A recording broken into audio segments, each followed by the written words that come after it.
30 years of the best sports talk in Middle Tennessee, featuring Tennessee Radio Hall of Famer George Plaster, Tennessee Sports Hall of Fame coach Watson Brown, and young guns Billy Derrick. And now, here's your host, George Plaster.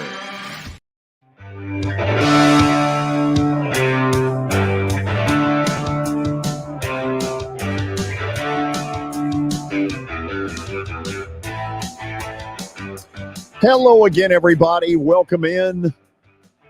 It is a beautiful Tuesday in Nashville, Tennessee.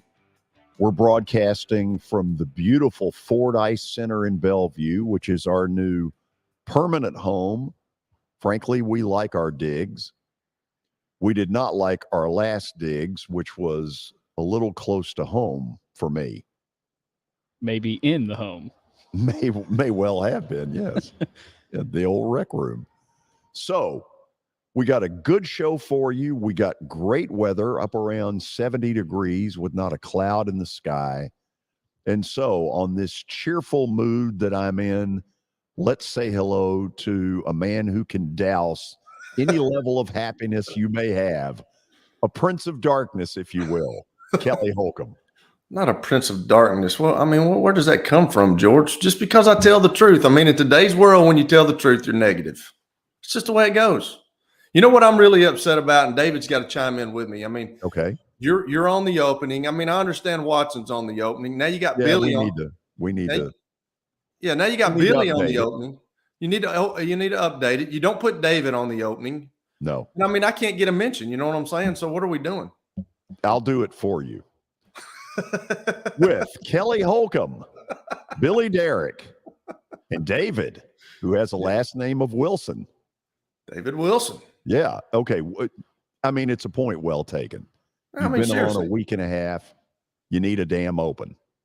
I mean, something. I mean, good gracious. And he's doing a lot of the stuff that Billy can't do. I mean, obviously Billy is falling short of his graphic, stuff. So hold on a second. You owe Billy a real apology for yesterday's issues, which I now have documented were not his fault.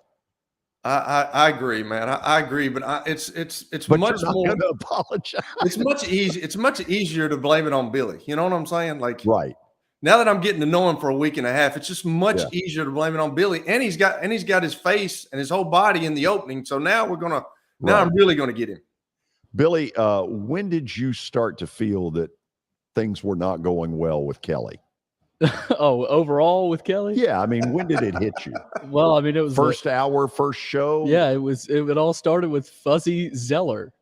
Yeah, but that wasn't the first show. That was a major screw up. I'm trying to figure out where it started with Kelly. Well, you took on water. A severe amount of water with Fuzzy Zeller. Yes, that I could have helped. I could have helped myself. Yeah, but with Kelly, he's gonna find something. What did you call him? Zoller? I called him Fuzzy Zoller. Like who? Like where did that come from? Again, it's the O. Why is there an O in there? It's silent. No it's silent. Like figure it out. Put whatever the hell he wants in it. There's not an O in Plaster, so it's George Plaster. If there was an O, I would have said. Maybe. No, I'll tell you this, though. The S in the last name needs to be a $sign. And yours? Yeah, as in, I need money. Oh, really? Oh, sure. Sure. So, Billy, you have justified this massive error that Kelly has just ripped you to shreds about. Yes. Because there was an O. No, I'm talking about the Fuzzy Zeller. Oh, yeah. Because there was an O. Why is there an O? That gives you. Well, I mean, have you never dealt with a word before? I have, but I have no clue who Fuzzy Zeller is. So how would I know how to pronounce his name? They not teach you that down at Catholic Tech? No, not. I wasn't alive and even close to being alive. He's a former Masters champion, Billy. I mean, are we serious? Like, be professional. This is one of the all-time great golfers. Oh, I'm sure. And oh, he absolutely is. Look him up. I'm sure he is. He's won majors. Well, David, did you know who Fuzzy Zeller was? Oh, Lord. I didn't know who he was. Neither one of you knew who Jerry Tarkanian was, for God's sake. That little revelation. George, Kelly, they didn't I know who think- Jerry Tarkanian was, really? No, that revelation happened before you got on. 1999 dates us. So Oh, I can tell. Anything before 90, early 90s, we're oblivious. That's good for credibility. Wow. When you get your own show, It's- make sure and tell people that. It's By good. the It's way, good for the youth of the show. if you're listening, I don't know anything before 1999. Well, So, we've got an update, by the way, to get to. do we? No mention of Fuzzy Zeller, but we've got a lot to get to. Okay. The Preds Yes. got a big win last night over Calgary, 3-2 in a shootout. Tommy Novak, his wrister, won it last night. UC Saros had 42 saves. Their playoff chances are up to 6% now. Well, here's what it's down to. Winnipeg has 2 road games. At Minnesota tonight, at Colorado on Thursday. They got to lose them both. Preds, they have 2 home games. Minnesota, Colorado. Got to win both. If those 4 things happen, they'll end up playing Vegas, I think, in the opening round of the playoffs. This is a tall task. But I don't know. I just got a funny feeling that if tonight old Winnipeg goes down, this is going to get really interesting. You're not jumping ship, are you? No, absolutely not. You're that guy that goes down with the vessel. He's damn back. right. He's back on board. Kelly Oh, yeah.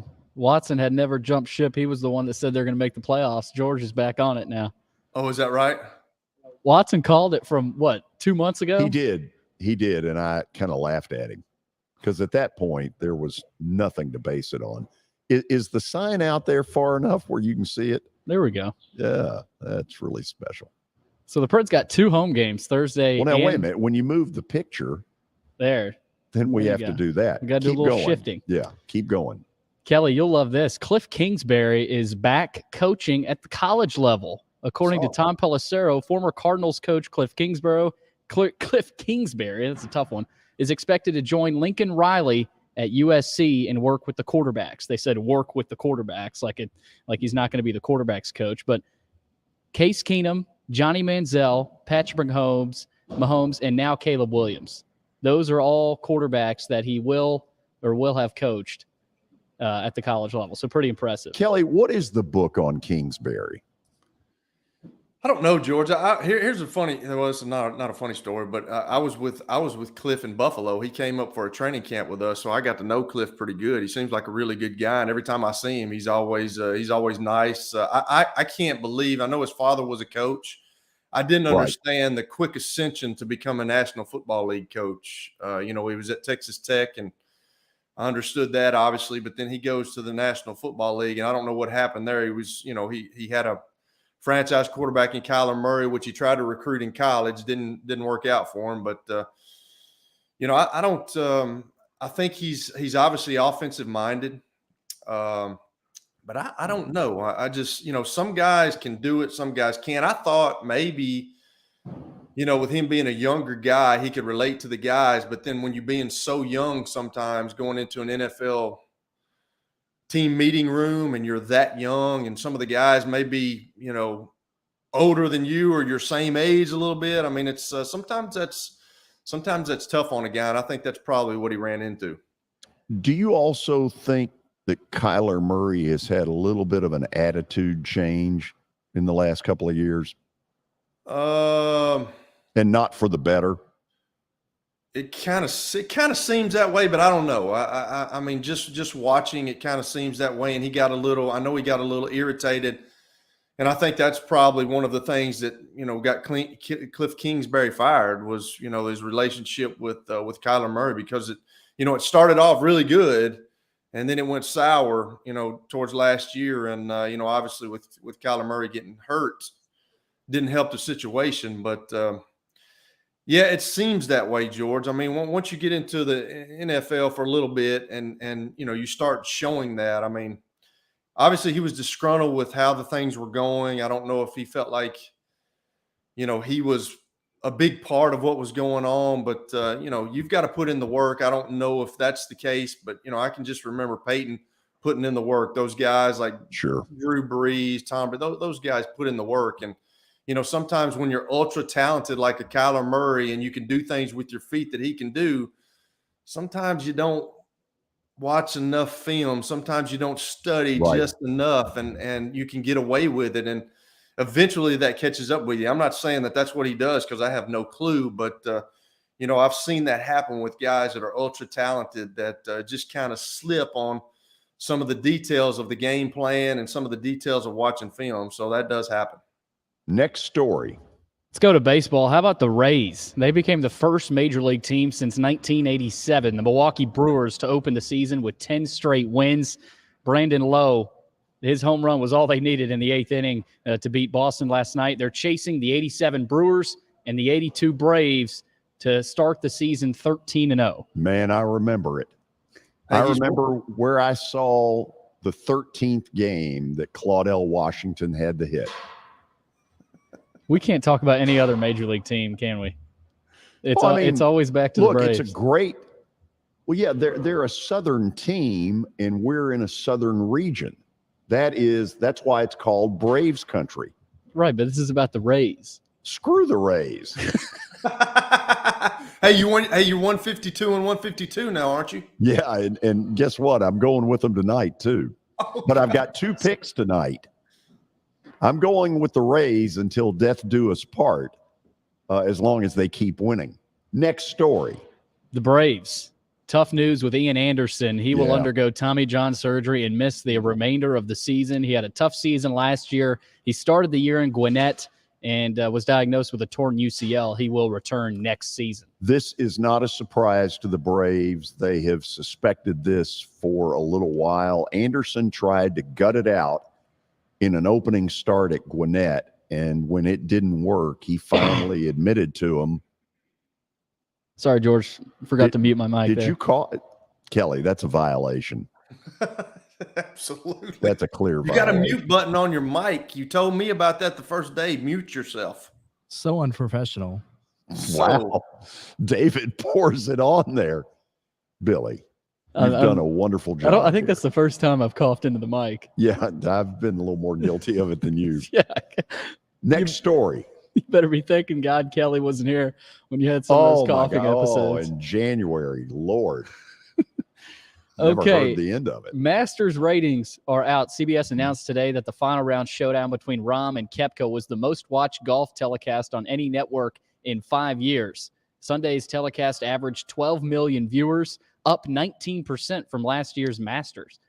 Which is really interesting, Kelly, because the theory has been that if Tiger is not in contention, TV ratings go in the dumper. Now, that's not to say that CBS didn't show him when they could up through Saturday, but on Sunday, obviously he had withdrawn. It could be a little bit of the live effect. I mean, with Brooks Koepka and then the PGA Tour kind of battling back and forth right there. I mean, that could be it. And I think people have come to the conclusion that I don't know if that was Tiger's last Masters, but I don't know how many more he's going to have. And golf is such a popular sport.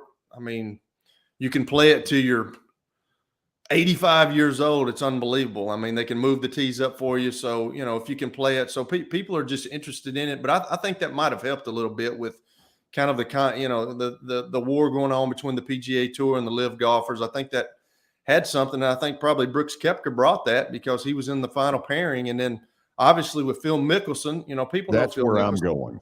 Yeah, Phil Mickelson. A lot of that's Mickelson. He shot a 65 on Sunday. He was making a run at the thing, and if John Rahm had backed up a little bit, I told my son, I thought, hey, here's what's going to happen.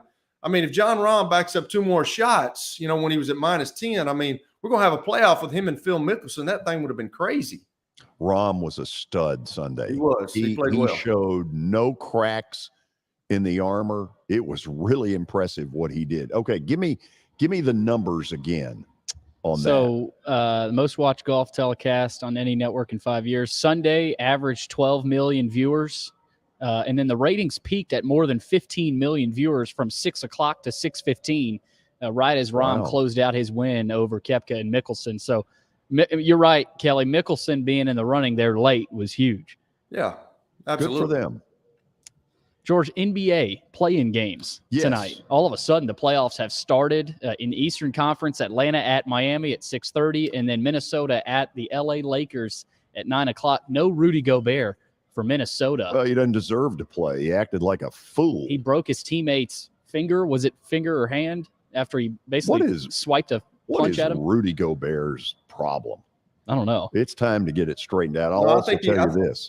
Billy, I think the other kid was the one that punched the wall and broke his hand. Okay, I was wondering how hit that hand. I didn't know if that was with the altercation or not on the bench. No, one of the younger guys got in. He was upset. He was walking to the locker room and hit the wall and broke his hand. Yeah, McDaniel. Yeah. If the Hawks bomb out in this thing, I do think they're going to trade Trae Young. I have been hearing for months through a couple of friends of mine down there that Trae Young has been an internal issue, probably got Nate McMillan fired.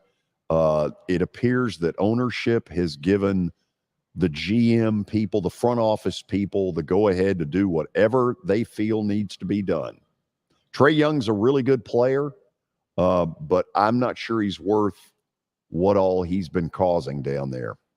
Well, George, that's kind of what happens when you start paying all these guys all the money that you pay them. I mean, they have no – I mean, when you're making more than a coach is, more than the head coach is, I mean, who says you have to listen to what he says? I mean, that's really the way our society is right now, and that's the way that some of the pro sports have got. Well, otherwise in the NBA, George, the Detroit Pistons made a move. Dwayne Casey actually stepped down. He's in a leadership role now in Detroit. Jerry Stackhouse has been reported that he has big-time interest in the Pistons' job. And, of course, we know he's at Vanderbilt right now. And they haven't done a lot in the transfer portal. So he's a former Piston player, was a very good player there. Dwayne Casey was an assistant at Western Kentucky under Clem Haskins, which is where I got to know him. Then he went on to Kentucky under Eddie Sutton. That didn't work out real good. And then in the NBA was the coach of the Toronto Raptors, got them to the Eastern Conference final one year against LeBron's Cleveland team, and now has been in Detroit. Dwayne's got to be, I don't know, 65, 66 years old. He's getting up there. Yeah.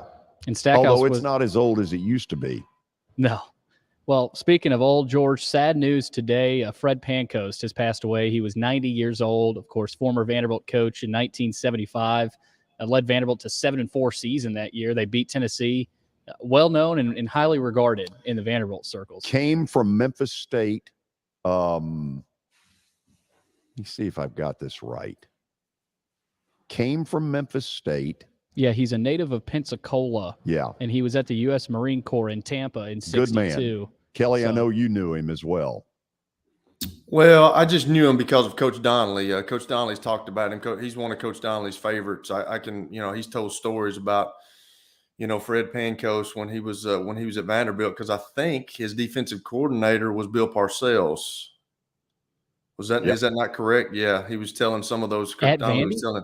Yeah, and Parcells actually turned down the Vanderbilt head coaching job, and then a year later ended up at Air Force. Well, could you imagine? He didn't feel like you could win at Vandy.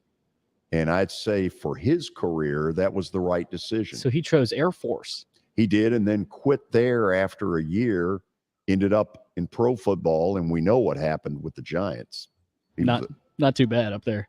Yeah, so I've heard some stories about all that. You can't say it on the air, but I've heard some good stories from Coach Donnelly. Bill is a crusty, whatever age he is. He's cynical, crusty. He'd fit in well on this show. Yes. He would do beautifully on this show. Okay, let me tell you a little bit about what we've got going on. Tony Basilio is going to join us, normally from Knoxville, but today by phone from up in Pennsylvania. In the 3 o'clock hour, we'll meet the new Trevecca head basketball coach, Kevin Carroll. And then Sounds play-by-play voice Jeff Him will join us.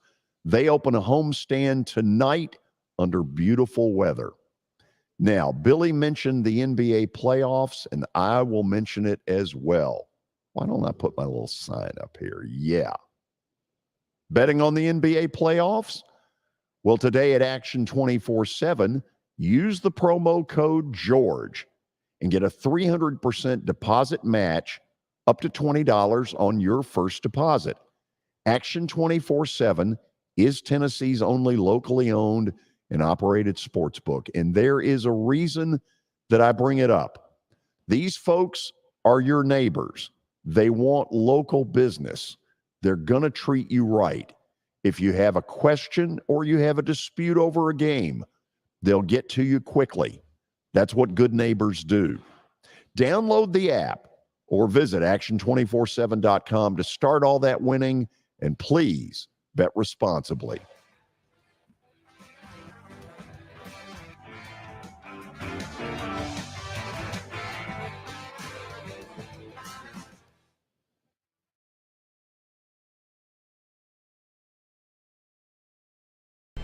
How am I going to get to work? My car's totaled. Skylar, our team is making a call right now. We'll get you a rental car. Don't worry. That's a relief. Call us 24/7. We're here. We're going to help. Year number 2 of the Plaster and Friends Celebrity Bowling Night was awesome. And the reason is really simple.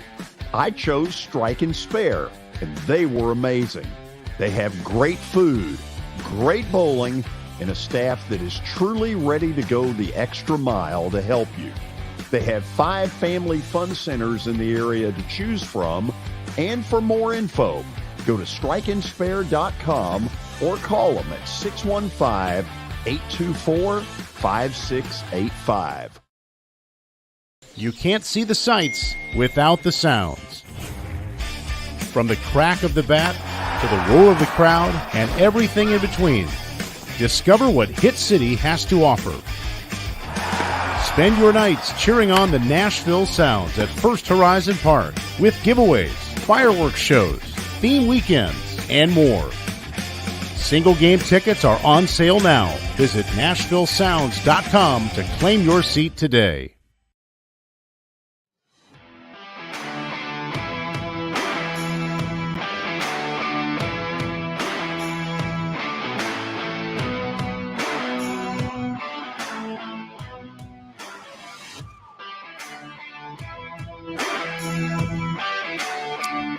Normally, it's up to Knoxville, Tennessee, to talk with Tony Basilio. Today, it's in Pennsylvania. He's watching his son, who's a heck of a lot better golfer than I am, which may or may not say much. Tony, how you doing? Oh, man, what a great day. Sitting in the park here. Just got my lovely wife off to the airport, back to Knoxville, and I'm going to sit and hang out with where I'm originally from here in the Philadelphia area for a while. But always good to talk to you, George, and always a pleasure to spend a few with you, my friend. Same here. It has been from the very beginning of doing this with you. We're going to get into a subject that I kind of blanked on a week ago, and I should have gone more into it, and that is this NCAA infractions hearing in Cincinnati next week. Tony, there are all kinds of different theories out there about how this is going to play out. So let me just start with, what is your theory? Based on the people I've talked to, and I've spent, I'm not going to exaggerate with you, a couple and a half hours on the phone talking to various people. Tennessee is concerned that it's, first of all, it turned contentious with the NCAA after Tennessee invited them in, showed them the books, trusted them in the process. It turned contentious. And is Tennessee going to be the latest example of don't let the fox in the hen house? Or is cooperating at the end of the day going to pay off in the long run? Danny White and Tennessee, and last week, as I was telling you on the air briefly, we had the gentleman on from ESPN who broke the story. And then we had Blake Topmeyer on, who is an SEC writer as well of repute. And both guys on consecutive days said that their belief was, and it's their job to really know this stuff, to get granular. Their belief is that Tennessee is surprised to be in the spot. Danny White believed that the remedies that Tennessee had originally ascribed to, scholarship cuts, etc., were going to be enough to win the day. The NCAA has since come back and told Tennessee, no, your remedies are not going to be enough. Now, question becomes, George, what's the sticking point? Is the sticking point an inordinate number of scholarships that becomes punitive? Or is the sticking point that the NCAA wants a bowl ban? This is where it gets interesting, because we've been led to believe, meaning we, all of us that are observers of this NCAA deal, that we're under a new charter. And as part of the new charter, the new dispensation that we're in, supposedly we don't punish current players for the sins of what went on in the past. i.e., we don't do postseason banishments anymore. My belief right now, George, is that a postseason ban in football for next year, which would mean the SEC championship game and a bowl game, are very much on the table right now. Wow. Based on the people I've talked to, based on the people at Tennessee and their reaction. And Danny White is leaking visceral stuff to the press, i.e., if the NCAA follows through and if they hit us with a bowl ban, we're going to countersue them. We're not going to take it lying down. We've lawyered up and we're going to go that route. And George, I just think, I think that's noteworthy. I think that's newsworthy. I think that's highly interesting. And you got Tennessee and the NCAA playing chicken here with this hearing coming up. And there's a red herring. I want to, because I know you touch a lot of folks, I just want to remind people, the red herring here is that Tennessee's day in court is going to coincide with that of Jeremy Pruitt and also with Derek Ansley. If you follow the Jeremy Pruitt, it's really verbal, a kid here in the park, a youngster, a baby. If you follow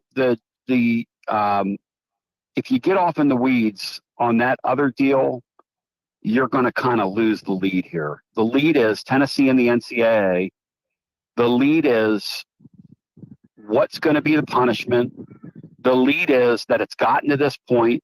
The lead is that Tennessee probably miscalculated, although hindsight's always 20/20 to be fair to Tennessee. I do know internally in this deal that Tennessee's brass encouraged Danny White when he first got there and he first hired his coach. Hey, let's take a bowl ban. Let's take a bowl ban as part of our punishment here. And Danny White steadfastly decided, no way. We're not doing that. We are not going to do that. Miscalculation, George? I don't know. Time's going to tell. Because I don't think obviously you do not want a bowl ban with your program gathering steam the way that it has here of recent.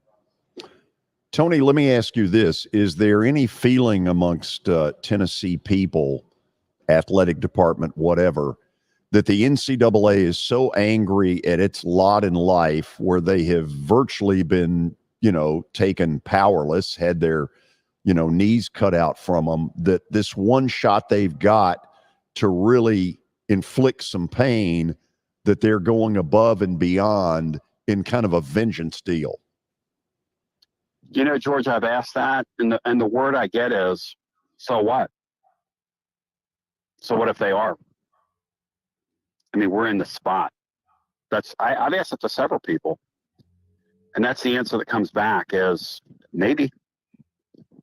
The other side of this is, and I just wonder this aloud. You can tell me if I'm crazy. Is Tennessee in the spot right now if they'd have gone 5-7 twice, and it looked like they still had a moribund football program? In other words, they looked punished, because essentially what Tennessee did is They found a bright young coach who won despite the specter of what's been hovering around their program. And last year, when the rankings were announced, was the number one ranked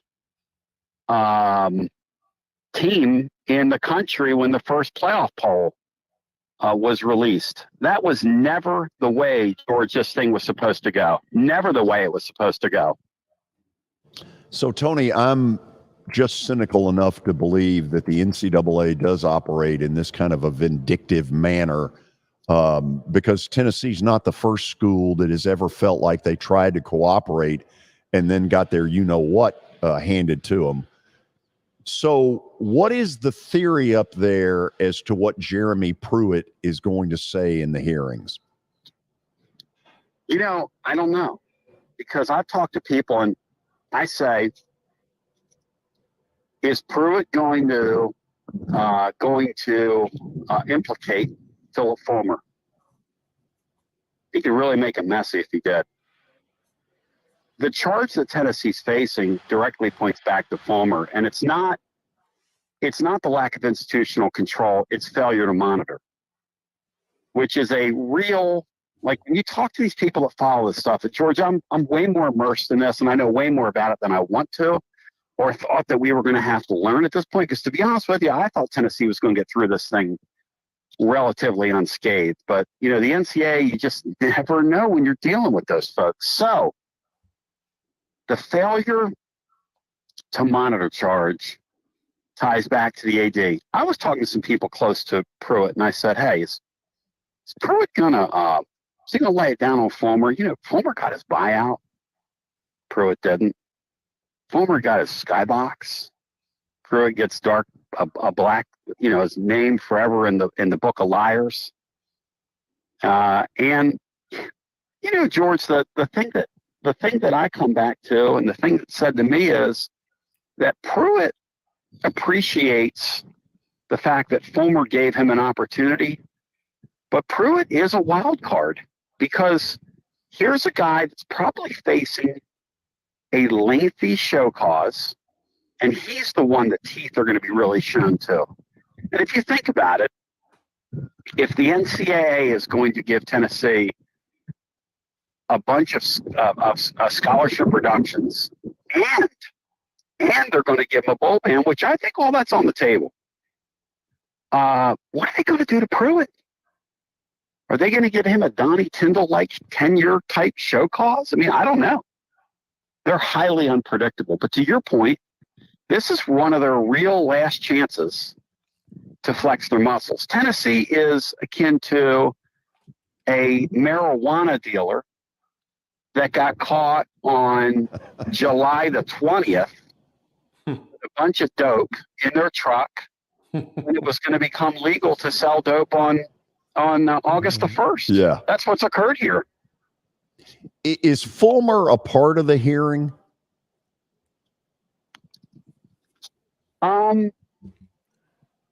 It's interesting. So he's telling people no, at least a few days ago. Would he fib, George? I mean, do you think football coaches would fib? I don't know. You guys tell me. Well, I'm just along for the ride over here. I think the answer is surely they've got to call him if it points back to him, don't they? But is he not at a point where he's not going to be either a football coach or an AD in the future, where he could tell the NCAA, screw you, I have no reason to come to this witch hunt? That's right. And they don't have subpoena power. But here's the thing. If Tennessee says to him, hey, we need you to go in there and say you didn't know anything, he has to do it, doesn't he, at that point? Yeah, that's a different can of worms. Right. Excuse me. No, the allergies are bad, man. Here, there, and everywhere, George. Oh, man, do we ever. Here, there, and everywhere. Allergy season. I have a mic. Okay, there it is. I have a mic. I don't think it's on. No, you're good. We got you. No, you're good, man. I'm hearing you loud and Sorry clear about here. that. You want to send it to You're Kelly? fine. Yeah. No, I'm not hearing anything, though. That's the reason I'm asking what I'm asking. So let me try this. Yeah, now I can hear. Tony, so at this point, if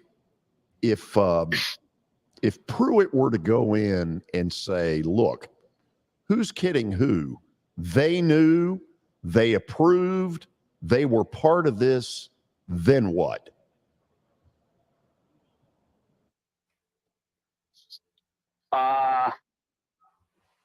Great question. And I can't answer that. I'm not with the NCAA. Great question.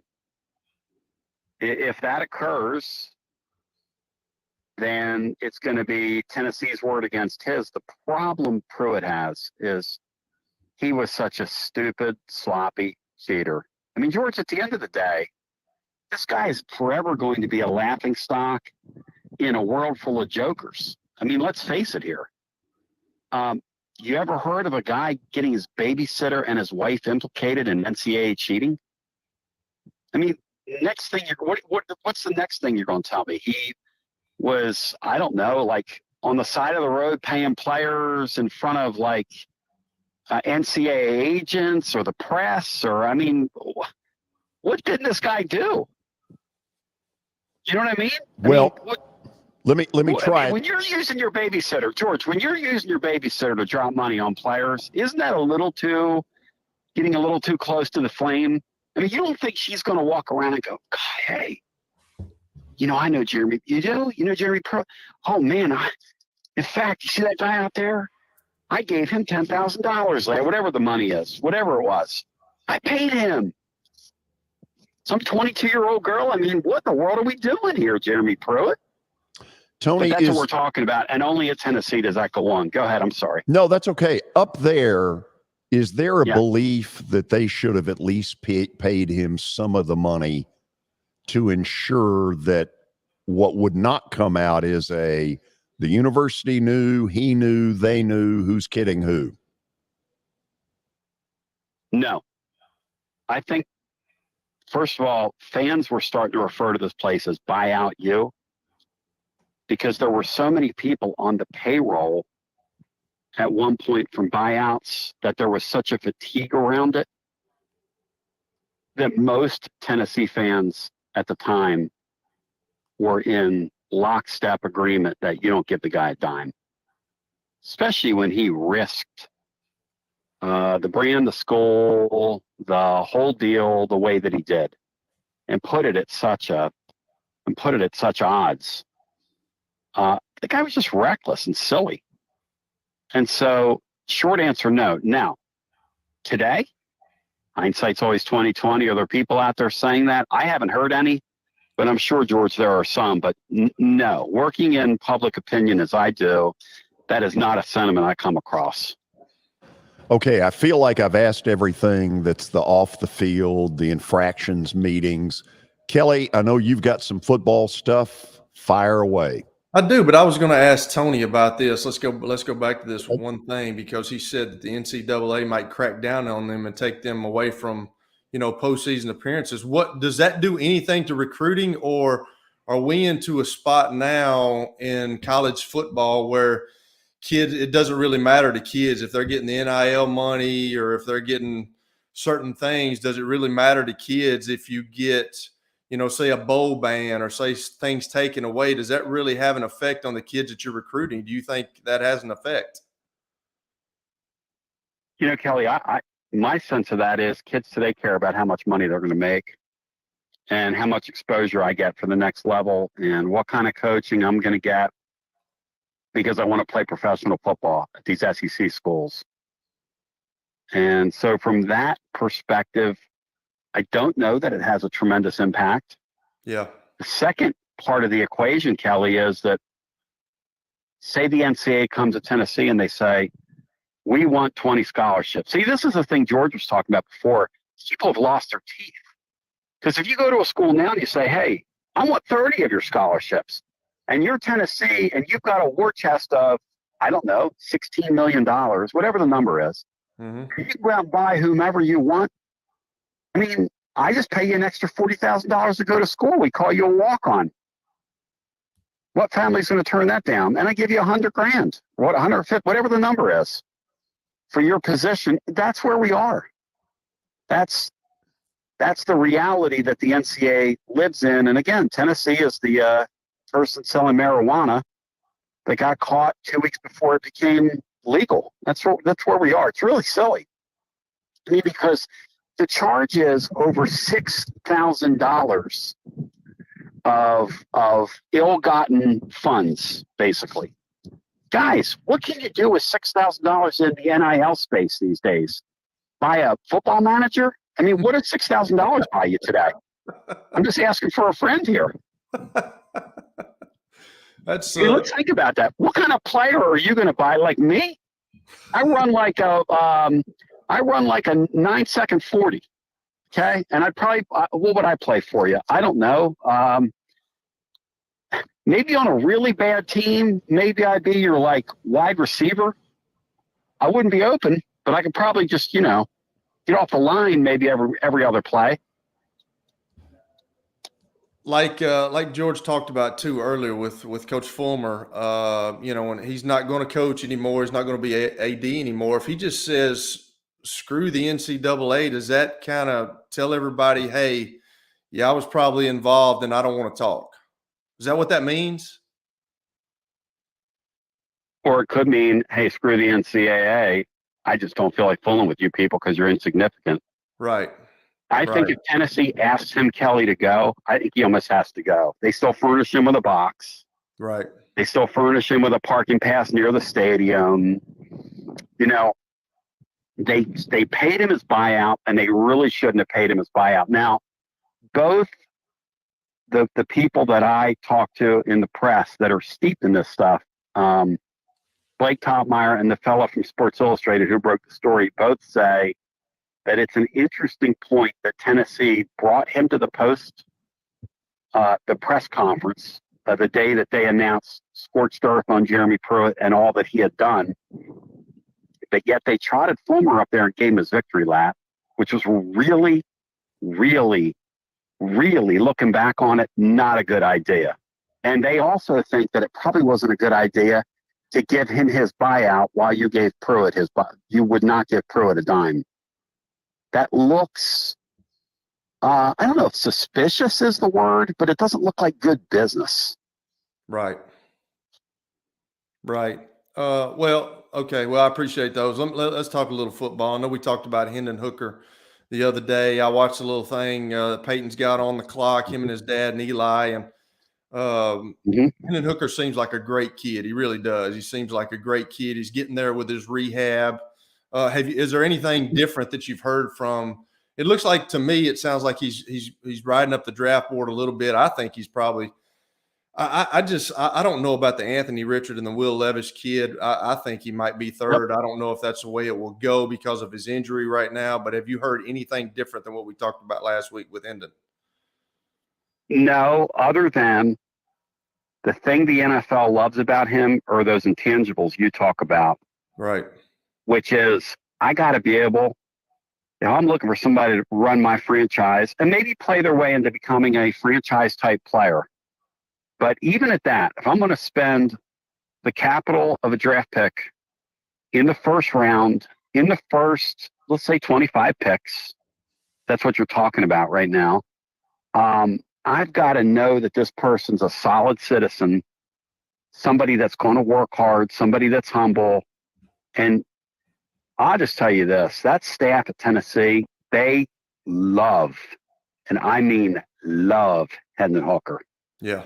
People in this community love that young man. I'm talking about a guy who is a real team leader.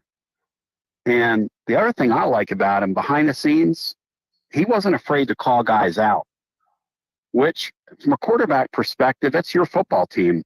But you also need your quarterback to behave a certain way. Quarterbacks can't act like fools off the field. That just doesn't work for me.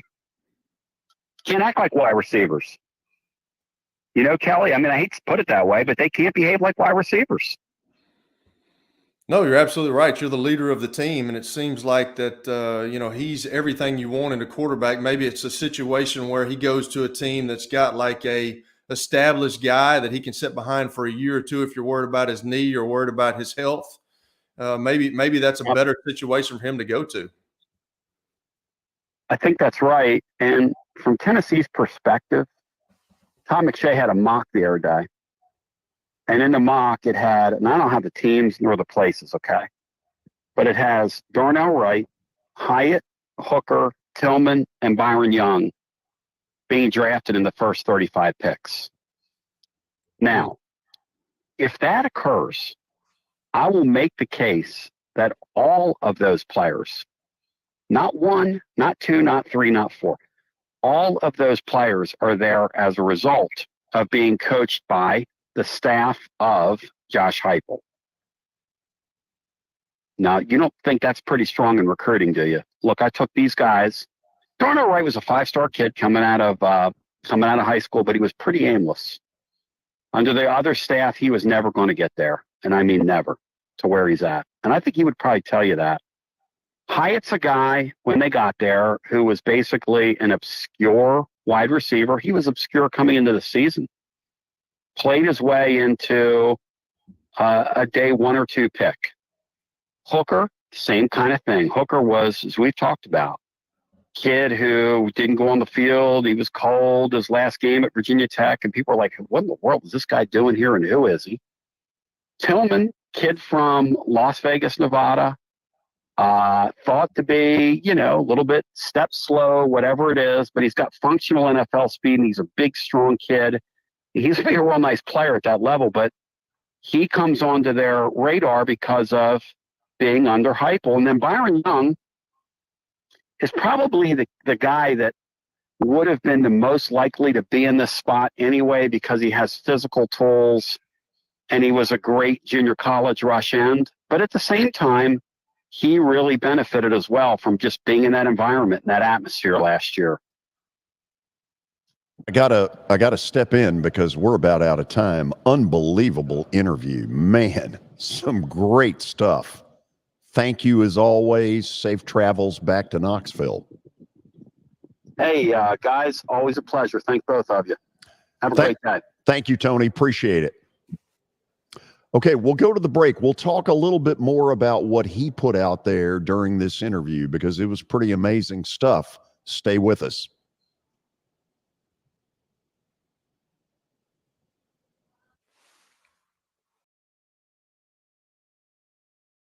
As the trusted premier custom home builder in Middle Tennessee, Donnelly Timmons has over 20 years of experience in the industry.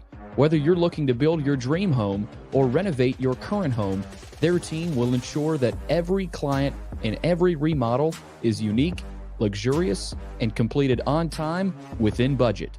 Founders Dustin Timmons and Joey Donnelly have over 25 years of construction experience in the Nashville area.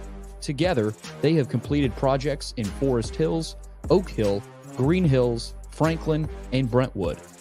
Dustin and Joey believe that communication is the most important aspect of all construction projects.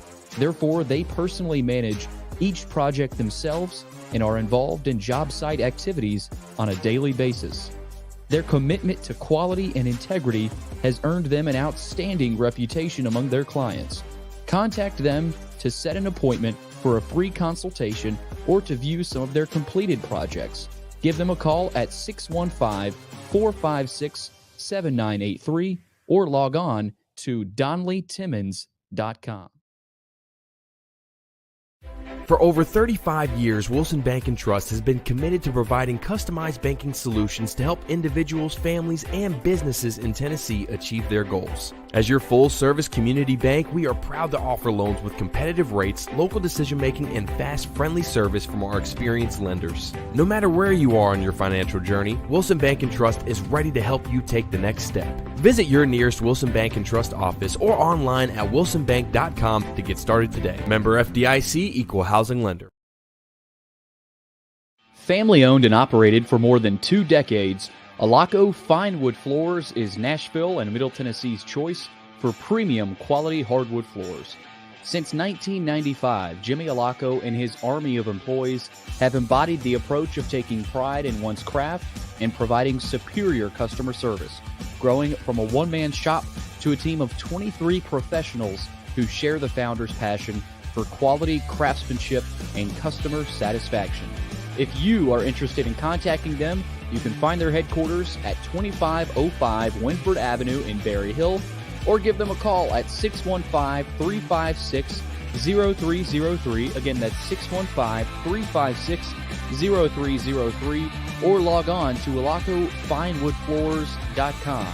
Alaco Fine Wood Floors, serving Middle Tennessee's hardwood flooring needs since 1995.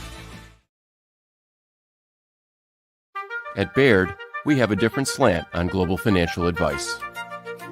That global capabilities mean nothing without personal attention. We have investor relationships in 35 countries and market expertise in over 40 industry verticals, all to help make the most important investment connections of all, yours. Global financial advice with a client-first approach. It's the shape of things to come. Discover the Baird difference at BairdDifference.com.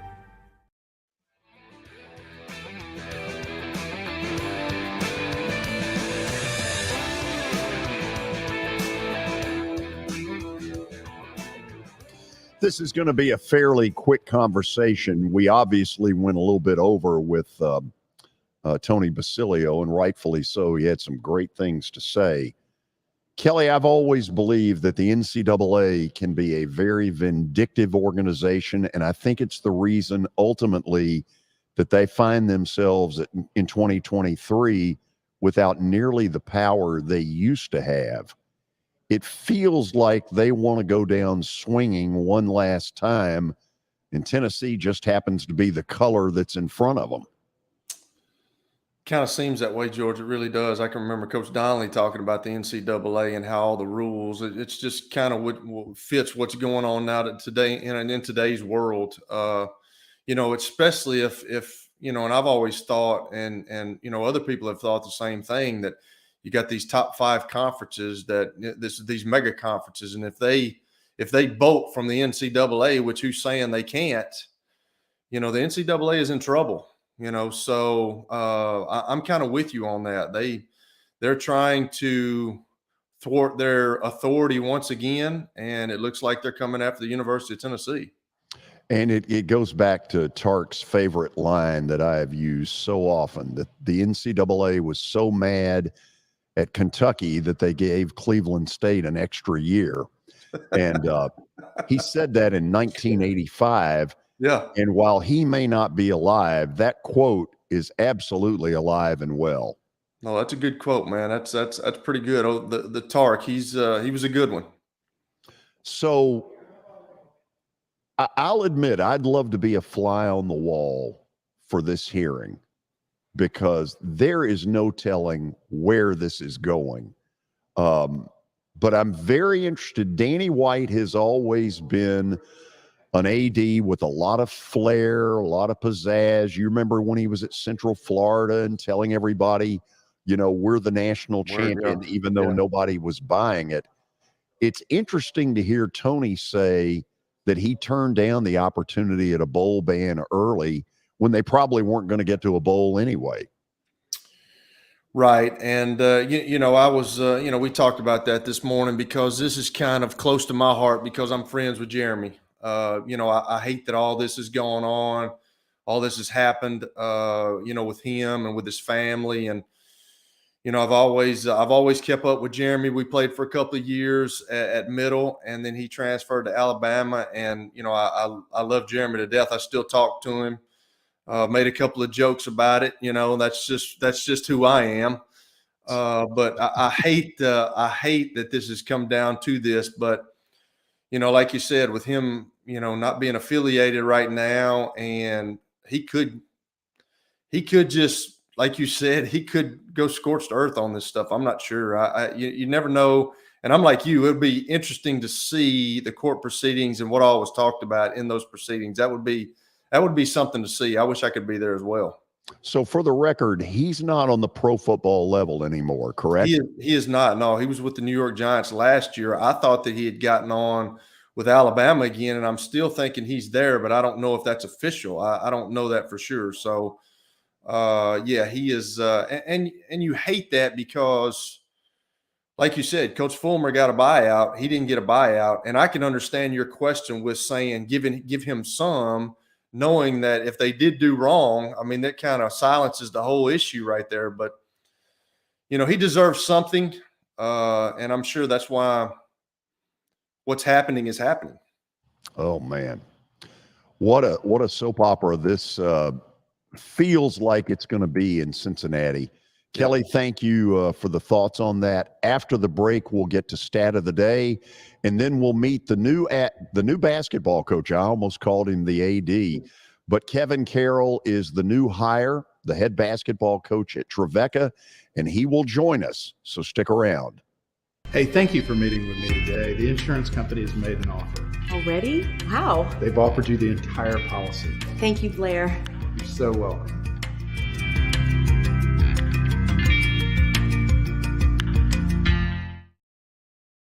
Forget the fact that Sir Speedy Music City is owned by my BGA classmate James Warren. Their work stands on its own merit. James and his staff do incredible work, as evidenced by the huge banners at the Plaster and Friends Celebrity Bowling Night. If you're looking for quality to help your marketing and business communications, and you want it at a reasonable price, these are your folks. Call them at 615-832-9511 or go to print at sirspeedymusiccity.com. And be sure to tell them Plaz sent you.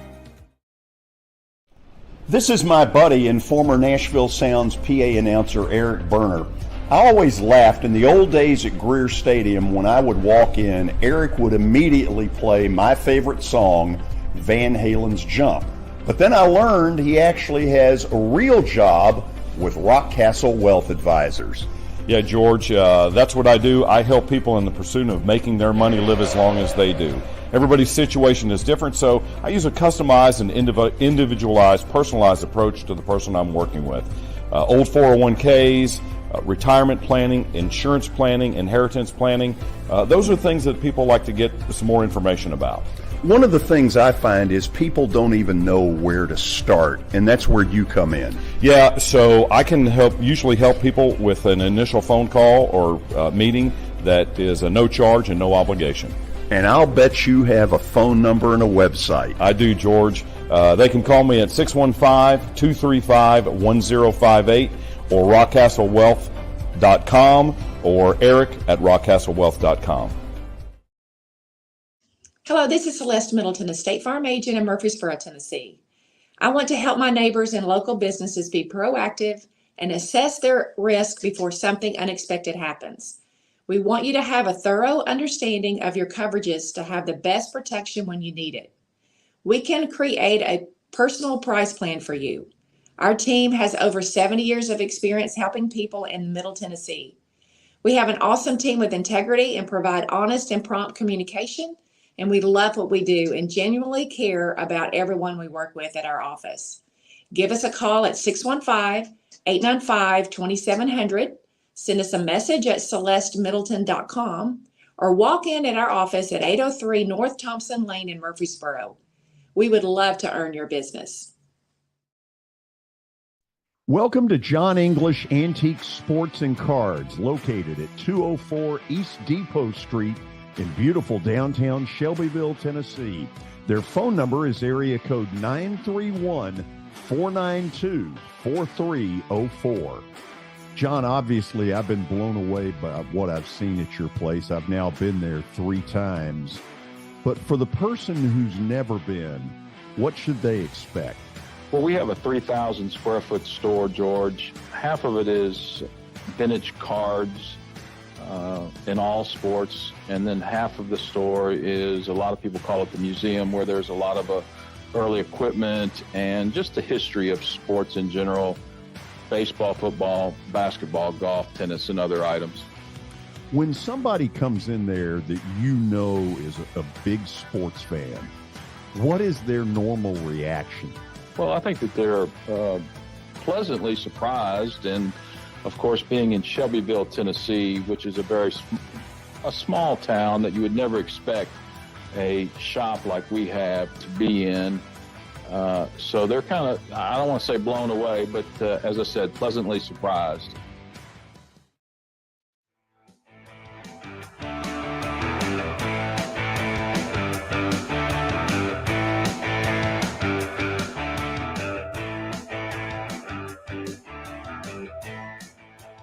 Hey, Kelly, I have good news for you. What's that? We're pushing stat of the day back about 15 minutes. Well, I was hoping we were going to just, I was thinking, because I just looked at my clock and it said stat of the day. And I'm like, maybe they're not going to do it because he hasn't mentioned it. Oh, it'll happen. It'll happen. But I want to move on. Kevin Carroll is about to join us. He was today officially named the new basketball coach at Trevecca. He's been on the staff of one of my favorites, and I know one of yours as well, in Lenny Acuff over at Lipscomb University. So let's bring Kevin up. He is, man, look at him. Clean, as Ed Martin used to say, clean as the Board of Health. That's not your normal attire, is it? You guys don't dress like this every day? Not a chance. That's a negative. Not a chance. My press conference straight to the best part of my day, which is getting the opportunity to meet with you guys. First of all, congratulations. Tell us why you wanted the Trevecca job. Yeah, just I thought it was a great opportunity. There was a lot of different reasons. Obviously having the chance to work at a faith-based institution, the opportunity to be a head coach again. I've been a head coach twice before, and my previous stint, I was a Division II head coach in St. Louis, and we were one of 4 Division II schools in the greater St. Louis metro area. And I always used to say, man, if you could get to a Division II school where you were the only one in a metro area, you could be really good. And so this opportunity arose and just seemed to be a great fit. So the obvious pluses are Nashville, which is booming right now. I've always thought a great basketball city, and I'll throw this in here. You come from a farm system with one of my favorites in Lenny Acuff. Let's start there. What trait or traits do you think, having worked under him, will really take you somewhere with this? Yeah, being compared to a Hall of Famer, that's not the easiest thing. But, I've known Coach Acuff since I was 16 years old. I played for him, was recruited by him at Berry College down in Rome, Georgia. And then he left and went to Huntsville. And then he gave me my first college coaching job, some 17, 18 years ago. And has been a huge mentor in my life. A lot of what I have, my philosophies as a head coach, my mission as a head coach, a lot of those things have been formulated based on my experiences and watching him. And to say he's a huge mentor and been a huge impact in my life, not only my professional life, but personal life, would be a major understatement. Oh, I totally get it. You walk into a situation where it's down right now, but most head coaches, when they get a new position, it normally is down. So kind of outline what these next 30 days will be like and how you go about telling these players, look, just because it has been down doesn't mean it has to stay down. Yeah, I think it'll be a very similar approach to the last time I was a head coach. I took over a program that had won 3 games the year before and was transitioning from, arguably one of the lower end Division III conferences to quite possibly the best Division II league in the country at that point, the Great Lakes Valley. And, I told them the same thing that I told our guys. It's not going to be a quick process. It's just going to be, you're going to work every day. You're taking that axe to that oak tree and you're just whacking at it every day. And, in my last spot, we went from, like I said, winning 3 games the year before I got there to winning 23. Our third year rather, and building it with a foundation that is built to last. And we'll take a very similar approach here. I think, some things are a little bit different just from that time in terms of recruiting and the transfer portal and all the things that kids look for. But I think at the end of the day, we're still trying to evaluate and attract young men who want to be a part of something bigger than themselves and want to be a part of a certain level of connectivity that our program will provide. Kevin, you're going to work for a buddy of mine, an old schoolmate from Vandy, and Mark Elliott. In the interview process, where do you think you won him over? I don't know. That's a good question. I think we just kind of hit it off. I think two things that I know I look for in people are just the qualities of vulnerability and humility. Vulnerability creates trust, and humility creates connection. And I think that we both value those things. I think that he had seen my teams play when I was at Maryville and we competed against Trevecca. I think he knew, the style of play, the culture, the values that would be entailed with me as head coach. And I just think it was a really perfect alignment in a lot of ways for both of us. I'm going to ask one more thing, and then I'll turn it to Kelly. We all know what the one bugaboo is, and that's the facility. Obviously, you've talked about it in the interview process. Where do you think all that is? Where do you think it's going? Yeah, it's funny. I'm actually got appointed to a committee to work on that today. We're going to meet next week. So that has been something that's been addressed for a long time, and I'm very positive about the progress and where that's heading. And that was a part of the interview process and what we're going to do. I'll be honest though, like the last spot I was a head coach at, we had a very similar facility, and the type of people that are going to be attracted to what Trevecca basketball is about are going to be a lot less concerned about a facility and a lot more concerned with the people that are in that facility and the culture that exists in that facility. So but at the same time, we are excited about the future of Trevecca, not just athletics and not just men's basketball, but just where the school is going in general. Kelly, be nice. He's a Braves fan. Oh gosh, Kevin, congratulations! Congratulations. Hey, you're not a Cardinals fan, are you? Oh no. Well, he doesn't even know. He wouldn't know who Yadier Molina was if it hit him in the butt. Yes, I do, George. You're Do you always really? busting my chops on that. I know exactly who that is. I'm just not. I'm trying. I'm not a baseball guy. I'm a football guy. Yeah. It was tough being the only Braves fan in St. Louis for the 7 years I was there. So Yeah, wow, I bet that didn't go over real well. Well, they're pretty good. They're pretty good at this point. They are. They're pretty good. Well, hey, George, being on the air with George, you never know what he's going to say. He took every question that I had, so I'm going to spit off with it. Hey, taking over a program, you've seen the roster. What is the first thing that's on your agenda? Yeah, the first thing I think is we just need to get a little bit older. They had a very, very, very young roster last year, and I don't think that was by design. There were some things that happened behind the scenes that kind of resulted in that. But the first thing we need to get older. The second thing is I think Omar Mance did a phenomenal job in creating a very sustainable culture in terms of what the values were and what the program stood for and what it was based on, built upon. So I don't think those things will change very much. We're just going to probably try to find guys who, in conjunction with the ones we have here, just try to build upon that and find guys who are a little bit more experienced and a little bit better suited for the way that we'll play now. Got you. Well, it seems like I've been asking this. I've been on for a week and a half, but it seems like I'm asking everybody this. Transfer portal. It's part of the NCAA now. We get it, good or bad. It's here. What are your thoughts on the transfer portal? And I guess it's like free agency in football, baseball. You can get good really fast if you get the right kids in your program.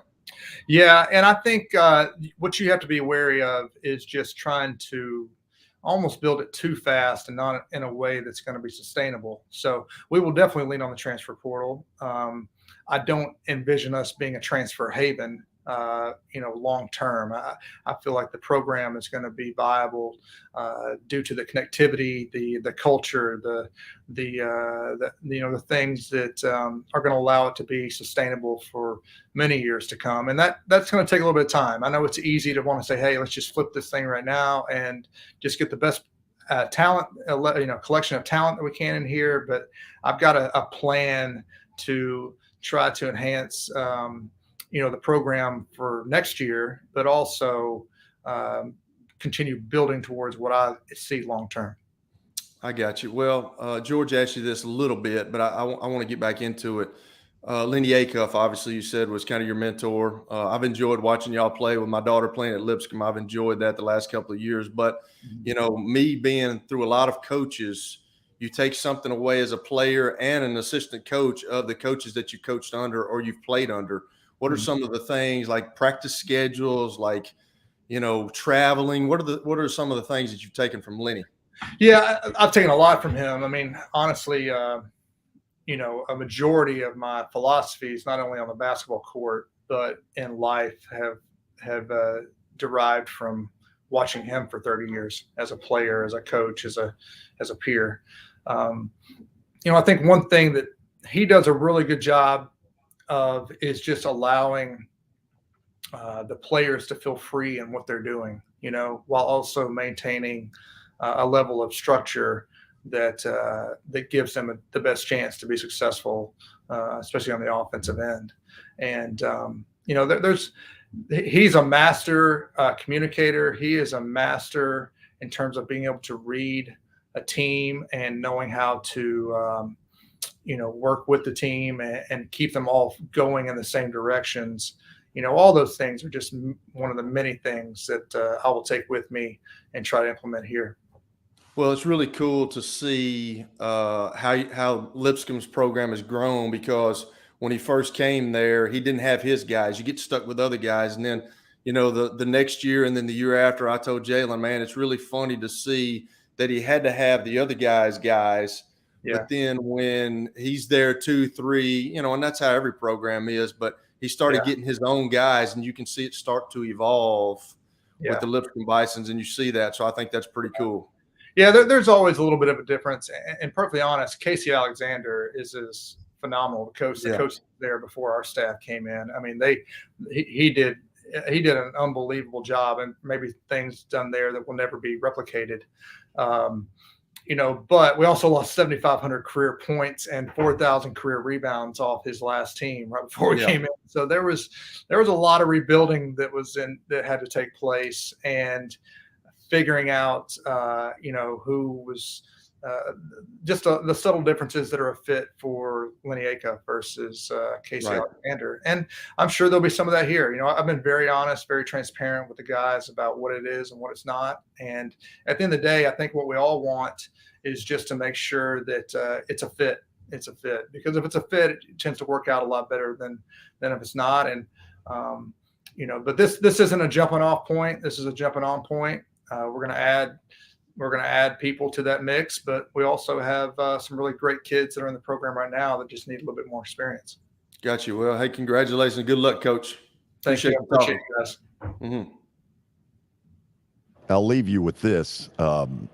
After you all beat Louisville last year, I don't remember what the next home game was, but I got there about an hour early, and Lenny was out on the court, and I went up to him. I said, do these kids have any clue the concept of Lipscomb beating Louisville? Yeah. And he just looked at me. He started laughing. I started laughing. I said, get him a poster of Darrell Griffith. Yeah. If you said that back in the 80s or 90s, oh my God, people probably would have looked at you like you had 3 heads. Yeah. So that was obviously a tremendous night just for our program. There has been some struggles, and there's been some things that we've had to endure as we're building the program. And perfectly honest, it was a hard decision to leave all that, because we've worked, I've been there with them the entire time, and we've worked as a staff really hard to kind of get to the point where they are now. And, to have a night like that, you don't have too many nights like that when you're a college coach. No, but it's one you'll never forget. Yeah. That's for sure. Thanks for coming on with us. Hey guys, I appreciate the opportunity and look forward to getting to know you a lot better. Kevin Carroll, he's the new head basketball coach at Trevecca, and excited to have him on. And Kelly, I bet the next time we see him, it won't be in coat and tie. I bet not. No, I bet he don't wear that much, I'm sure. He's laughing. I can see him laughing in the background. He knows we're probably right on that. Okay, we're going to go stat of the day.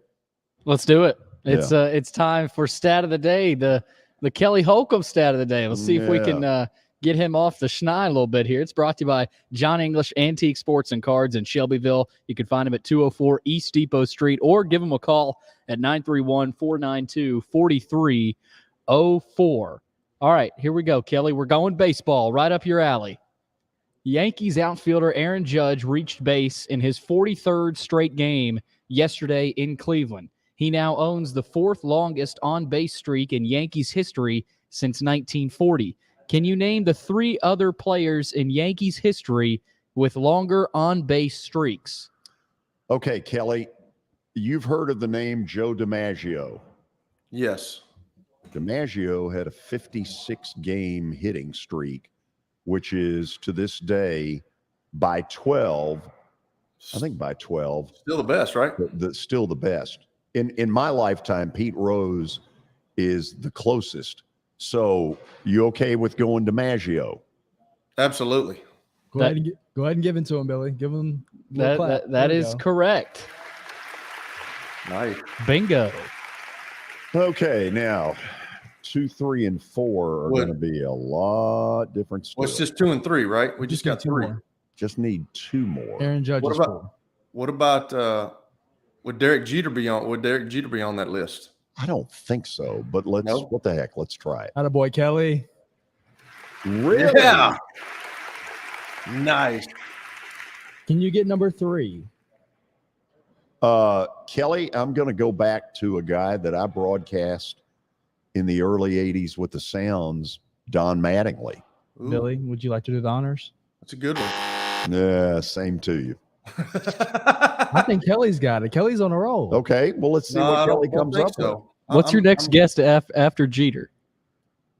Ugh. I really don't have a clue anymore. Another big name Yankee.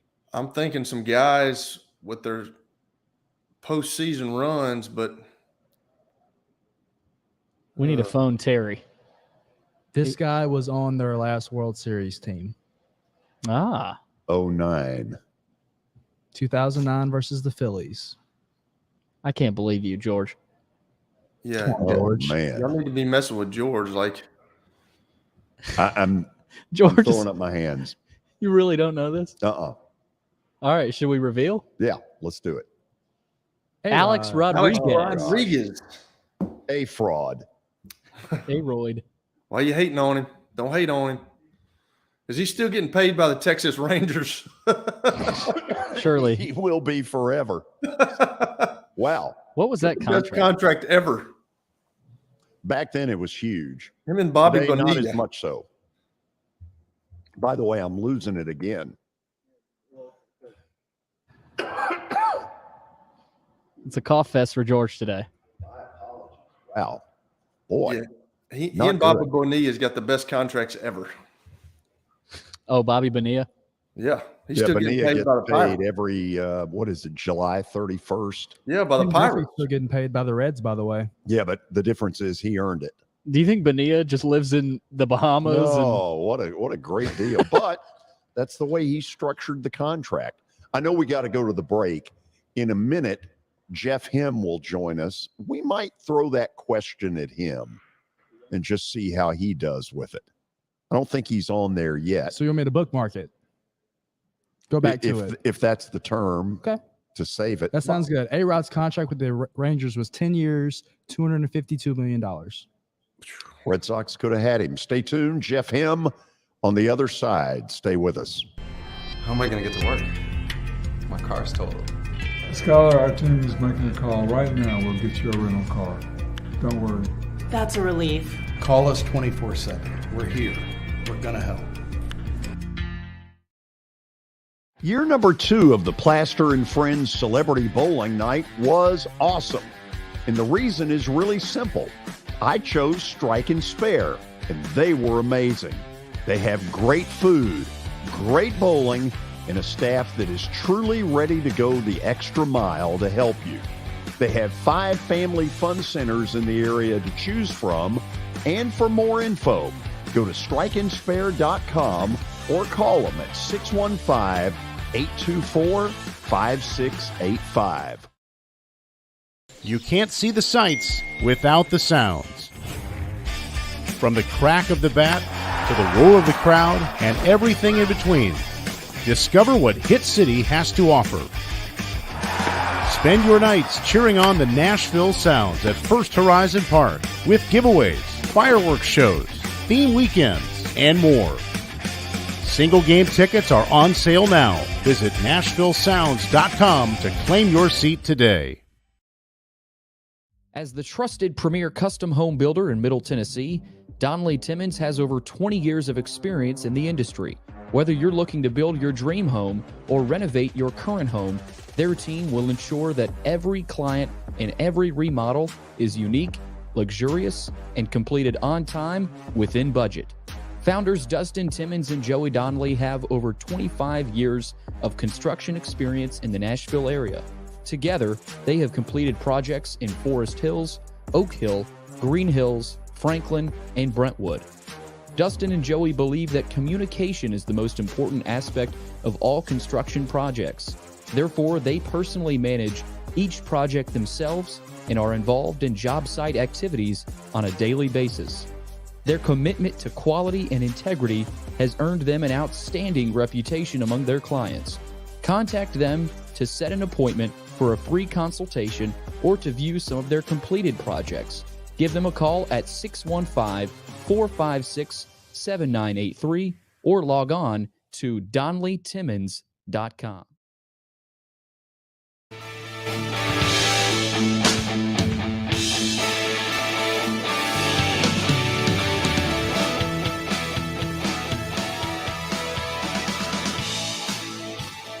We're back. What I'm about to do is very unfair, but what the heck, you know? Jeff Him is the fine play-by-play voice of the Nashville Sounds, and there you see him in the right corner of the picture.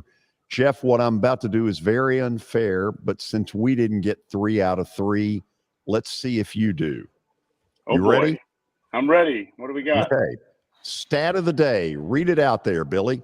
Yankees outfielder Aaron Judge reached base in his 43rd consecutive game last night in Cleveland. He owns the 4th longest on-base streak in Yankees history since 1940. Can you name the 3 other Yankees with longer on-base streaks? Wow. I mean, Derek Jeter, right? He's one of them. Okay. Since 1940. How about Bernie Williams? Incorrect. That's who I thought. That's who I was thinking. I like that guess, though. I don't feel like. How about Roger Maris? Incorrect. I don't think this is going to be right, but I gotta throw Mickey Mantle out there. All good guesses, but incorrect. You're right in the time frame. You're in the right era. Welcome to the fun. In the right era. Okay, Bobby Richardson. Incorrect. You're missing the most obvious. Yogi Berra. Jeff, you're missing the most obvious. The most obvious. 43rd reaching base. The most obvious. The number not 56. 56. Oh, Lou Gehrig. No. Well, no. That's that too was early. the streak. Oh. Oh, 56. Oh, DiMaggio. There we go. You know what's What weird, about- though, Jeff? People are sitting there going, how could he not get that? I'm telling you, when you are sitting in the chair, it feels like the electric chair, and suddenly the most obvious of things don't show up for you. Yeah, man, that's bad. That is You're bad. going to be surprised. You're going to be surprised by the third one. All right, so Jeter and DiMaggio, and what? This is a little bit more recent.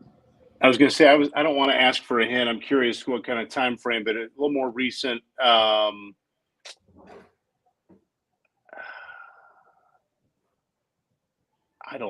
A-Rod? Ooh. Boom. Nice. Ooh, Correct. Okay, wow. Nice. All right. I wouldn't have thought of a fraud as that. That just doesn't fit. You know, it was homers. It was a lot of slugging, but I wouldn't have thought consecutive games. He never entered my mind. Yeah, I wonder how much in the streak is him drawing a walk because people are trying to pitch around him versus him getting base hits and something like that. But gosh, I can't believe I didn't get DiMaggio. That's bad. I'm going to hang up, George. I'll see you next week. Look forward to it. Thank you. So when we were out there, you all ended up having a rain out of opening day. And so the Friday, March 31st didn't happen. But in the 10, 11 days since then, what do you think you've learned about your team?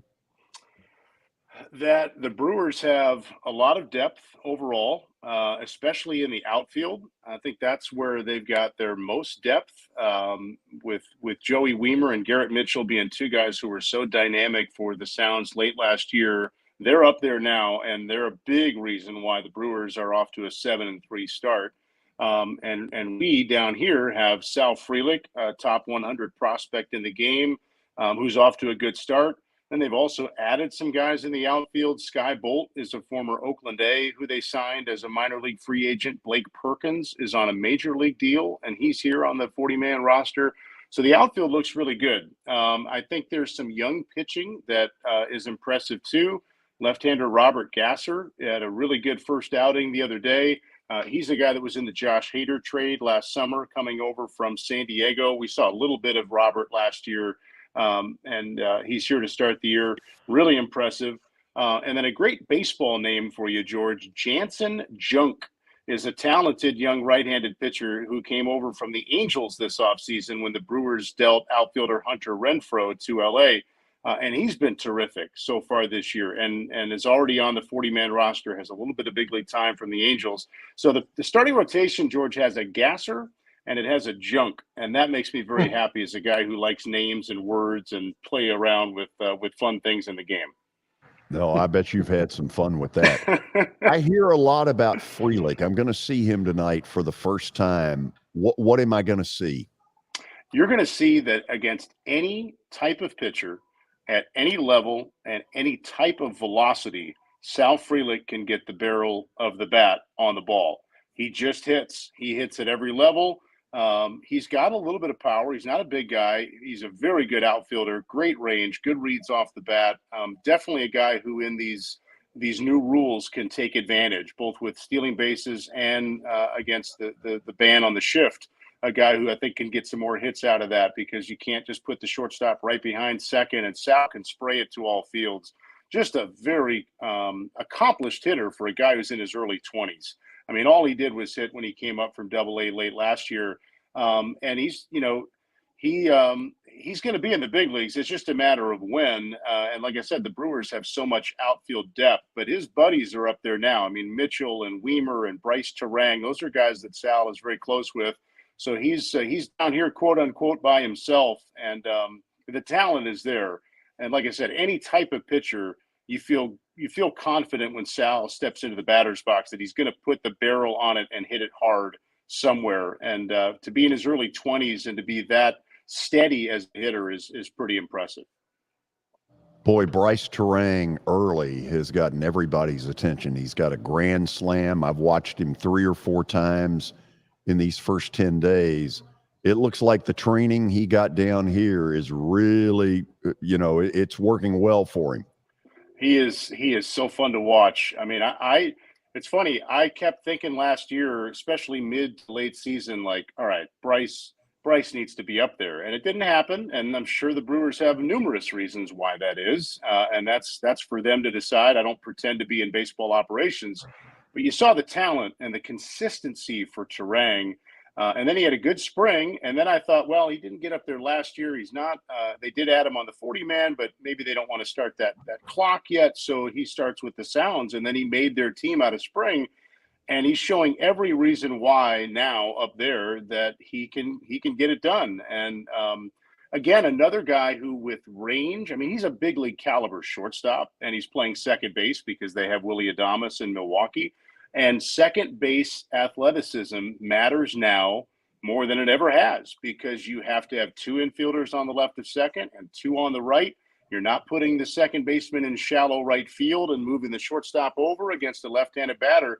You need a second baseman with range, and Bryce Terang is playing big league shortstop at second base. Plus, he can run, and everybody around the game thinks there's only going to be more stolen bases, and the early numbers show that because of the pickoff and the disengagement limitations and the larger bases and all these things that are seeing the running game matter more. So not only was Bryce Terang ready for the big leagues at any point last year and it didn't happen, he now is ready for the big leagues at a time where what he does has even greater importance to helping the Brewers win games. So he's going to be a big leaguer for a long, long time and is going to do very well for himself in his career as a major leaguer. It's really fun to watch. It's a really good point. All of a sudden, speed matters again, and that's something I love. Kelly, you and Jeff have worked some games together. Well, we worked one last year in the state championship game. Jeff, I really got to know him. He's much more organized than I am. I enjoyed working with him.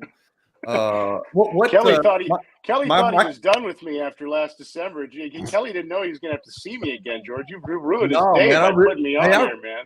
I really enjoyed that, Jeff. I thought you do a really good job, and then I found out you were part of the Nashville Sound. So what took you in this direction? I mean, are you just a baseball aficionado like our boy Plaster here? I mean, I thought you did a really good job on air of doing the play-by-play with football. And of course, I'm a football guy. Everybody knows that. Obviously, I've got to learn about basketball and baseball. But what took you to baseball?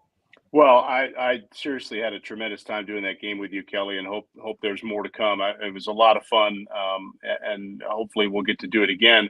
You know, I love doing football. I love doing basketball. I love doing any sport. I think they all, as a play-by-play guy, and George knows this, they all make you better in different ways, whether radio and TV, and then the different sports. They're all so different in the way you call the game. But to answer your question, it's just the volume of a baseball season when you're a young kid coming out of college trying to get into the field, as I was. Going the minor league baseball route just has a better opportunity, I think, to get a job because there's so many teams, and to get a full-time job because there's so many games. It's just harder to, in my opinion, at least at the time I was coming out of school, to find a comparable play-by-play job with a college or a football team or basketball. I mean, there are other levels than just the NBA in the case of basketball, but so that it kind of naturally went the baseball route. But along the way, I've always loved doing other sports. I think they all help you kind of sharpen that pencil of the other ones that you do. So I'm fortunate to get to do some other sports in the off season of baseball. And there's truly not one favorite. I just think the volume of baseball can help start a career in broadcasting easier than the other sports. But you know, doing the other ones is as much fun as doing a ball game for me. Yeah, and with that being said, obviously, I'm sure you want to go to the biggest level. You're at the AAA affiliate, obviously, of the Milwaukee Brewers in Nashville, but I would think that would be hard to get into, man, because you look like guys like Vin Scully and the Bucks and all that. It's got to be so hard to get your foot in the door to Major League Baseball. I agree with you. George and I had a fun conversation about this last week too. I mean, yeah, they're pretty good jobs up there. It's kind of like you know, trying to be an NFL quarterback or trying to be an NFL broadcaster or you know, even for a player, like there's a reason that people enjoy those highest level jobs as much as they do. They're usually pretty good, and when you get one, you want to do anything you can to hang on to it. So yeah, Vin Scully did Dodger games for 6 decades. That's all, just six decades, which didn't create a lot of opening, understandably and rightfully so in LA. So correct. You know, I told George this last week, and I mean this sincerely. Yes, you know, we all have career aspirations, but I am so fortunate to be in this city with the Sounds at this ballpark. With this fan base and the way we are treated by our ownership here and by our front office as employees, I mean, there are plenty of minor league stops around the country that you're kind of looking at like, all right, it's a blessing I'm not over there, or thankfully I didn't get that job that I applied for a decade ago and thought was going to be great. Looks like it might not have been great had I gotten it. Very fortunate to be where I am. The Sounds are a terrific organization. We are treated well, and I get paid to watch a ball game every day and talk about it and work for an organization that values the team that we have here as a front office. So pretty special spot that I'm fortunate to be in. Well, I'll be honest with you. It's been a long time. It's since I was a kid that I've seen a Nashville Sounds game back in the old park. And we were talking about the pitch clock the other day, and that would probably make me come to a game more now than ever because you know the other day there was a game that finished at an hour and 57 minutes, which is kind of unheard of in Major League Baseball. You know, you're thinking 3 hours and 30 minutes, or it's crazy. So the slowness of the game is why that I never could catch on. I enjoyed playing the game when I was growing up, but I think the pitch clock would probably make me go to a game because it speeds it up. What you just mentioned, Kelly, from a trying to take the fan perspective, is exactly why Major League Baseball is doing this. I think there are side benefits to it, and you being a professional athlete can probably think of a comp to this in the football world, but there is something to be said for if a ball game is 30 minutes on average, shorter every single night, and these guys play 150 here, and at the major league level they play 162. That adds up to a high volume of hours that these players are resting or off the field or in the dugout or in the locker room preparing for the next game, rather than standing around or throwing more pitches or being on their feet. I think there's a health aspect to this from a pure baseball standpoint, that by the end of the year, these MLB teams, hopefully there are fewer injuries. There certainly, you would think, would be less wear and tear because the players are not out there as longer and they are enjoying the game ending at 10 o'clock instead of 10:30 or 9:30 instead of 10. So I think there's a player's health component to this that maybe wasn't necessarily the driving force for Major League Baseball from the fan standpoint, but I think there are a lot of benefits to this. But I'm with you. Not only does it, I think, want to make people like you maybe come out to a game more, once you're at the game, your eyes are on that field more and more because you know it's only going to be a few seconds before the next potential outcome is happening versus wait around 30 seconds for the next pitch and then feeling like, all right, well, there's going to be 3 outs in this inning. On average, there's going to be about 10 seconds of action. Let's go to the concession stand. Whereas now it's like, no, I just feel like I can't leave this seat because something else is about to happen. And there's only those few seconds in between pitches. I think hearing you say that is almost an endorsement in a sense, I think, for what the game is trying to move baseball to. Not speed up the part of the game when the game is happening, but take out the chunks of inactivity that add up over time. And there's so much benefit to that. That's pretty good right there because I hadn't thought about the injury aspect of it, man. That's really good. And I enjoyed my time with you. Hopefully we can do that a little bit more at the state championship games because you made me look good, which is sometimes not very easy to do. So I certainly appreciate it, Jeff. Oh, stop, man. You're being kind. But likewise, it was fun to call a game with you. I've long heard of your work and known of a lot of people like George and Chip Walters who speak so highly of you. It's fun to do a game with you, man, for sure. Good. I'm glad they speak highly of me because behind the scenes they don't. Well, you call Chip, and Chip will fill you in on what he told me. There's some dirt that I'm going to know. I'm just kidding. If you made him look better, not only are you the sounds announcer, you're a miracle worker. Whatever, I'm George. not touching that one. Whatever, George. Yeah. Appreciate you being on with us. See you tonight at the ballpark. Sounds good, guys. Thanks a lot. See you, brother. See you. Okay. Our thanks to Jeff Him for joining us. They open a 6-game series tonight against Norfolk at 6:35 out at First Horizon Park. Plaster Bet of the Day is coming up next. Look how excited Kelly is. And you won yesterday. Dadgum right. Hey, thank you for meeting with me today. The insurance company has made an offer. Already? Wow. They've offered you the entire policy. Thank you, Blair. You're so welcome.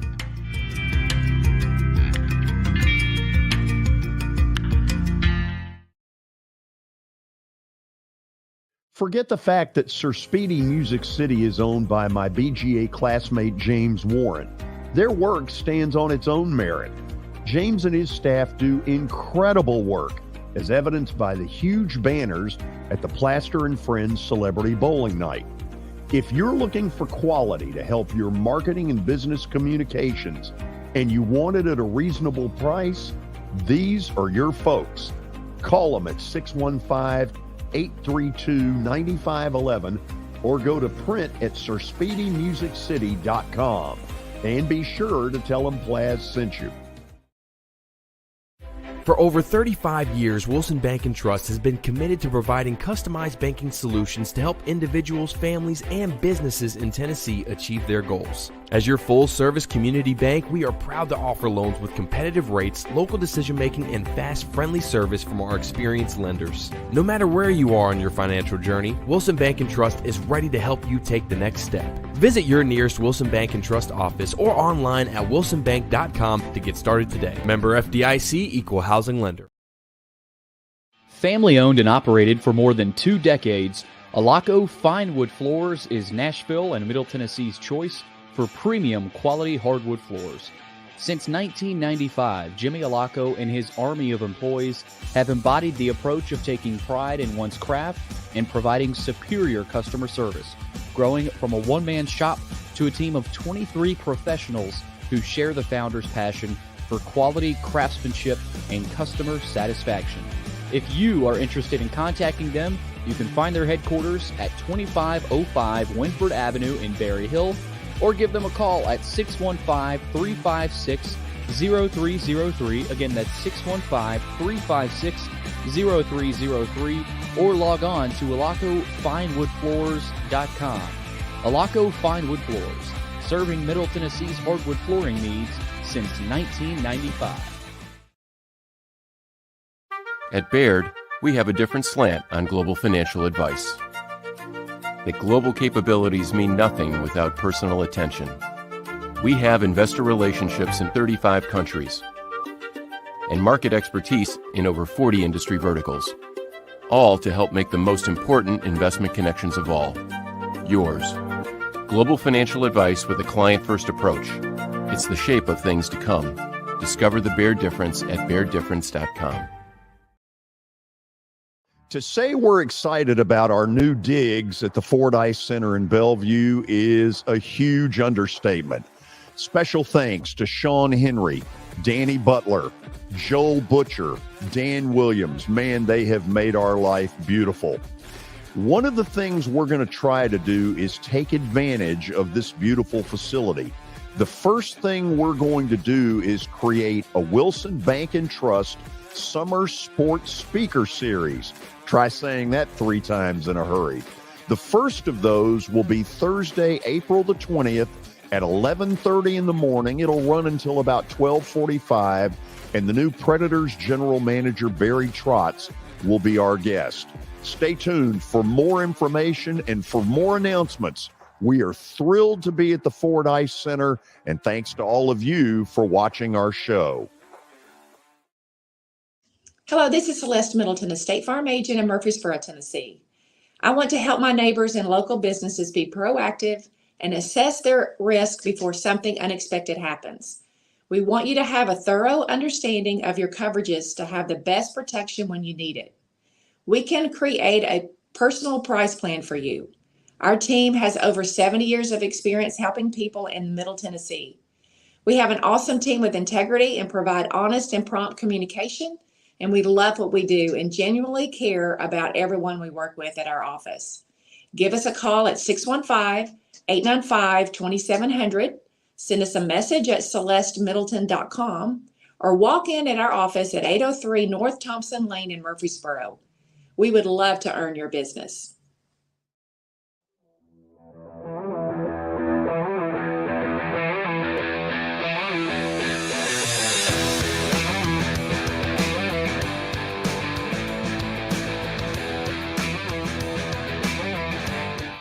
Final segment on a Tuesday. It's time for Plaster's Bet of the Day, brought to you by Bart Durham Injury Law. They are lawyers that you can trust. Give them a call at 615-242-9000 or log on to their website. That's bartdurham.com.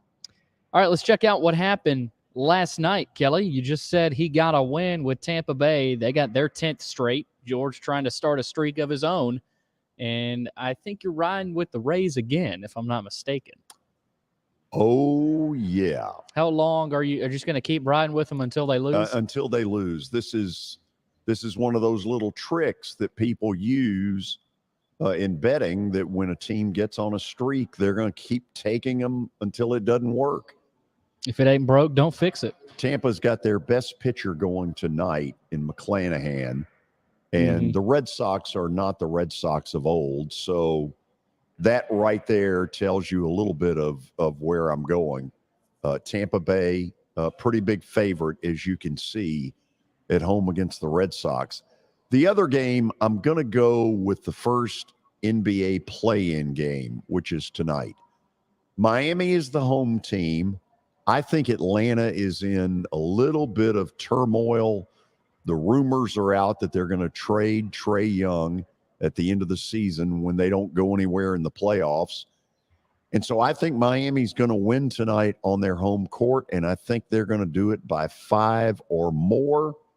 And Kelly, that is my story, and I'm sticking to it. I hate to say this, George, but you may go 2-0 tonight. You like where I'm going. Those are good. Those are good picks, man. That pick right there, I think that's a really good pick. I mean, at some point the Rays are going to lose. We get it. I mean, I understand what you're doing, but that pick right there, I think, is a educated, good pick. Not tonight. Not losing tonight. I don't think. I agree. Man, if Kelly's behind you, who could be against you? I mean, gosh, this is. I mean, I don't like it, guys. Y'all already know my stance on all this, but that's a good pick. I mean, this is détente. You going to be watching the play-in games tonight, Kelly? Well, now that George, I mean, hoping that George will lose, I may have to. So you'll put on a Hawks shirt. I'm not a great, well, when you get to this part of the season in the NBA, they do play a little defense, but during the regular season, it's horrid. Yeah, it's when they're trying to advance right now, it's a little bit better product. Defense can be optional. Oh yeah, absolutely. Like if you watch the Houston Rockets last year, that was abysmal. They just fired their coach the other day, but that was awful watching them play defense. Terrible. Yeah, there was no defense.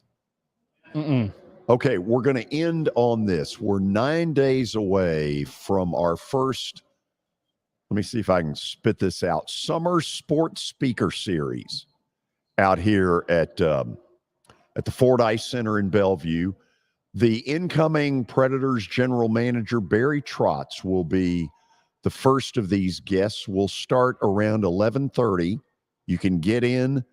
If you want lunch, it's available to purchase here at Draft Picks Restaurant. Otherwise, it's a free event. We'll have you out of here by about 12:45, and we will allow a pretty good amount of questions from the audience as well for Barry. Here's what I need you to do. If you think you want to come, just simply email me at plastergeorge@gmail.com. Again, plastergeorge@gmail.com. Tell me how many people are coming with you, whether it's just you by yourself or if it's 4 of you, whatever it may be. And I've got the master list, and I'll reserve you a table, and we'll go from there. And he will reserve you a gold shirt, Kelly, if you show up. No thanks. Yeah, fine. No thanks. Try to clean it up by tomorrow. I've always cleaned it up, but I just, get a different color to your bowling shirt, please. Is this yellow any better right here? Who cares? With the polo? Excuse me for a moment. Answer his question. I didn't even hear him. I'm not paying attention, Billy. Is this polo right here any better? Is that color any better?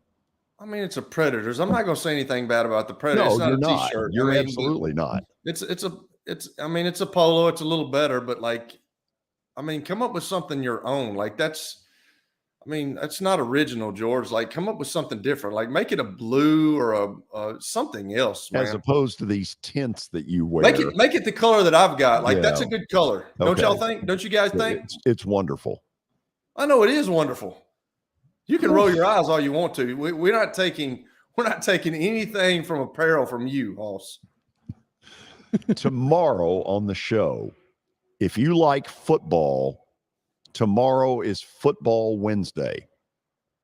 we're going to get into this whole football spending in recruiting on the college level during the first hour.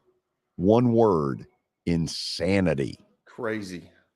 During the 3 o'clock hour, another edition of Kelly's World of Football. There we go.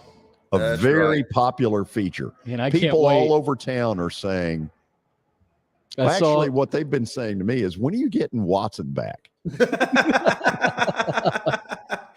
He'll be back soon enough. In July. What was that, Billy? Oh, nothing. I said Watson texted me earlier today. He said, how's it going? I said, it's going great. Kelly fits right in. Yes, he does. Kelly, see you tomorrow. See y'all. Thanks to all of you for joining us. Football Wednesday tomorrow.